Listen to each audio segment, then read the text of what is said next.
melihat fenomena kartu tani bagaimana Pak? Kalau fenomena kartu tani ini bukan semakin memudahkan kepada petani untuk mendapatkan pupuk, tetapi justru semakin mempersulit. Karena pertama, kartu tani ini kan bersyarat. Persyaratnya harus ada uang saldo di bank.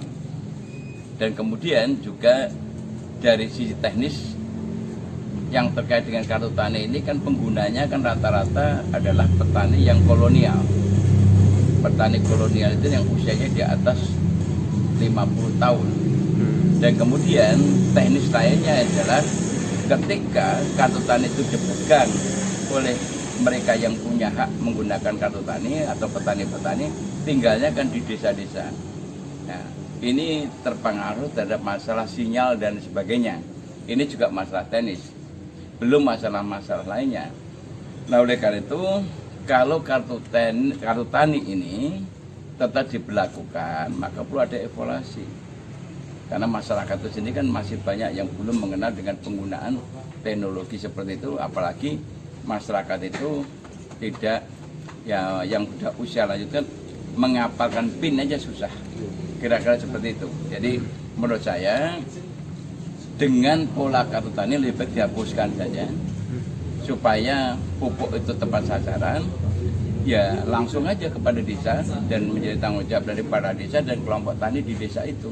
Itu akan jauh lebih terkontrol karena pupuk subsidi dengan menggunakan kartu tani kan tujuannya kan adalah untuk meningkatkan produksi tanaman pangan.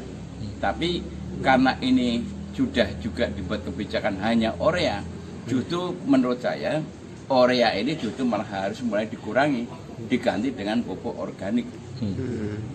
Pupuk organik ini yang harus dikedepankan, bukan ureanya.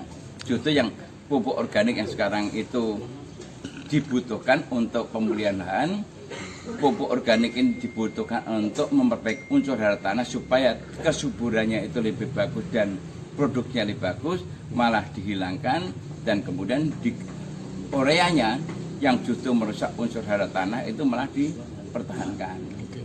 Nah, oleh karena itu harus ada alternatif.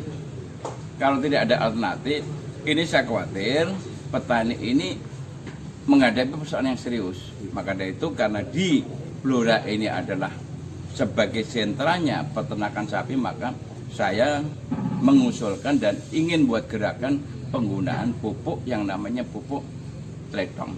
Ini harus kita budayakan karena pemerintah ini sejalan dengan pemerintah, karena pemerintah ini kan sudah cukup lama memberikan program kepada petani yang namanya program pupuk, unit pengolahan pupuk organik, yang tujuannya adalah diberikan kepada masyarakat petani peternak yang outputnya itu adalah memproduksi pupuk organik. Tapi kita lupa bahwa pupuk yang dibuat oleh petani ini tidak bisa diedarkan karena tidak ada uji labnya, tidak ada sertifikatnya dan tidak ada izin edarnya.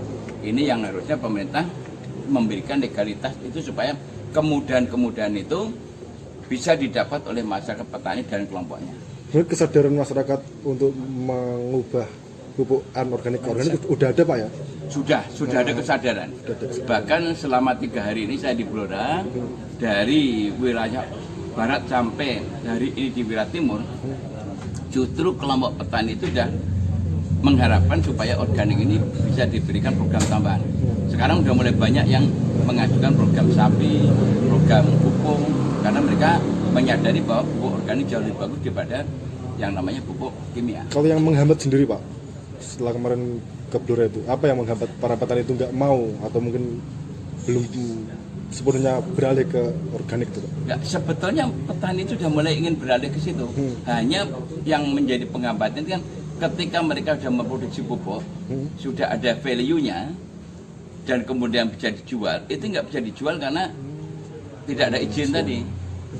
Yang terjadi adalah ketika dia bikin merek tanpa izin itu ditangkap karena dianggap pelanggaran. Nah, ini yang harus kita perjuangkan. Insya Allah sepulang saya ini saya bicara dengan kementerian. Untuk izinnya sendiri itu sebenarnya susah nggak sih Pak? Ya kalau ini untuk rakyat apa susahnya sih? Wong yang nama yang besar-besar aja ngurus izin bisa 1 hari selesai, 2 hari selesai. Kalau rakyat apa salahnya? Tinggal kemauan aja.